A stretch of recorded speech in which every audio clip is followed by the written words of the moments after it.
All upon your name, O Lord. Ah, yes. Our discussion about God and free will was quite fascinating. We were exploring the idea of whether omnipotent God could allow for free will to exist, given that God would know with certainty all of the future decisions we would make. Great. Let's pick up where we left off. I recall we were talking about the concept of free will in relation to the existence of an omnipotent God. Can you remind me about your thoughts on this topic? Interesting perspective. So you believe that free will is given to us by God as a sort of test. If free will is a test, then what is the purpose or end goal of this test?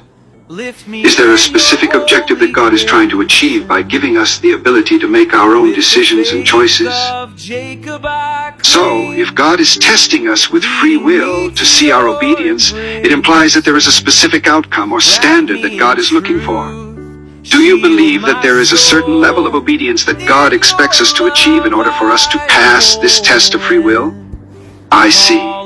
So not only does God want to see our obedience, but also our moral character, or whether we choose to do good or evil. This brings up another question then. If God already knows with absolute certainty what choices we will make in the future, then how can our choices really be free? Interesting point. So, you're saying that even though God may know the future, He doesn't actively intervene in our decisions and allows us the freedom to change our path if we wish. This still leaves the question, though, if God knows our future, does this not affect the concept of free will? If God already knows what choices we will make, then aren't our actions predetermined in some sense? Ah, I see. So you're saying that there is a bigger picture or cycle of consequences, karma, reincarnation, learning from mistakes, that each soul must go through in order to reach enlightenment. This means that even if God knows what choices we will make, our choices are still part of a larger process of spiritual growth and development. This raises another question then. If God is all-knowing, then does this mean that God knows which souls will ultimately reach enlightenment and which will not? If God knows everything, then He must know this as well, correct? This is an interesting point. So, you're saying that maybe God does not directly intervene in our actions, but instead has angels or other spiritual beings that act as guides or protectors to help us make better choices. But if God is all-knowing and all-powerful, could He not simply direct the course of events to ensure that all souls reach enlightenment? Okay, so God does not directly interfere, but let me ask you this. If God is all-knowing, then doesn't He already know which souls will reach enlightenment and which won't, even before He created these souls? So you're saying that even if God knows how a soul's journey will turn out, each soul still has the potential or hope to reach enlightenment? That's an inspiring perspective. So even though God may have foreknowledge of our choices and their outcomes, each soul still has the potential to change their path and reach enlightenment. This brings us back to the idea of free will. If we have the ability to change our path and reach enlightenment, then that means our choices are truly free, even if God already knows what we will choose. It seems like we've come full circle back to our initial discussion of how free will works in relation to God's omniscience. So, if I understand correctly, your belief is that God may have foreknowledge of our choices and their outcomes, but He does not intervene and allows us the free will to make our own decisions and reach enlightenment. Is that correct? Thank you for this thoughtful and enlightening conversation. It was interesting to explore the concept of free will and how it relates to God's omniscience. Your perspective has given me a new way of looking at this topic. Before our conversation, I never considered the idea that, although God may have foreknowledge of our choices and their outcomes, it doesn't mean He directly intervenes in our decisions. You've also made me consider the idea that while God may know which souls will ultimately reach enlightenment, He still allows for the potential for all souls to reach that state. This has expanded my perspective on the relationship between free will, God's foreknowledge, and the journey towards enlightenment. Additionally, your point about angels playing a role in guiding and protecting souls is also something I hadn't thought of before, and it adds another layer to the idea of divine guidance in the face of human free will. Overall, I've gained a greater appreciation for the complexity of the relationship between free will and God's foreknowledge, and I am grateful for the opportunity to have this conversation and learn from you. Another thing that comes to mind is the idea that perhaps the test of free will exists not just for ourselves, but also for the growth and development of the universe as a whole. If God is all-knowing and all-powerful, then maybe he uses each soul's journey through free will to shape and evolve the world around us, even if he already knows the outcome. This could add a larger cosmic context to the individual soul's free will journey. Another question that has been on my mind is how the concept of free will interacts with predestination. If God has foreknowledge of all events, then is it possible to say that our actions are truly free, or are they simply part of God's predetermined plan? What is your perspective on this? So you're saying that even though certain events may be predetermined, they can still be influenced by individual actions and choices.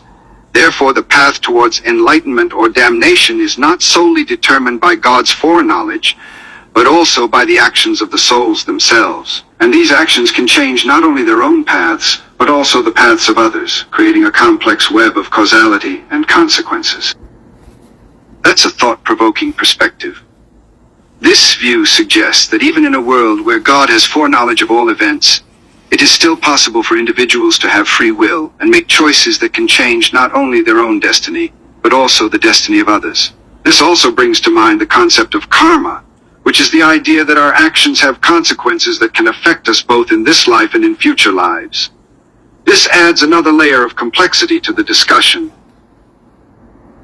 So you're saying that even in hell, souls have the potential for redemption and mercy thanks to Jesus' sacrifice. And you've mentioned that God is everywhere, in the air we breathe and the energy that powers our bodies and mind.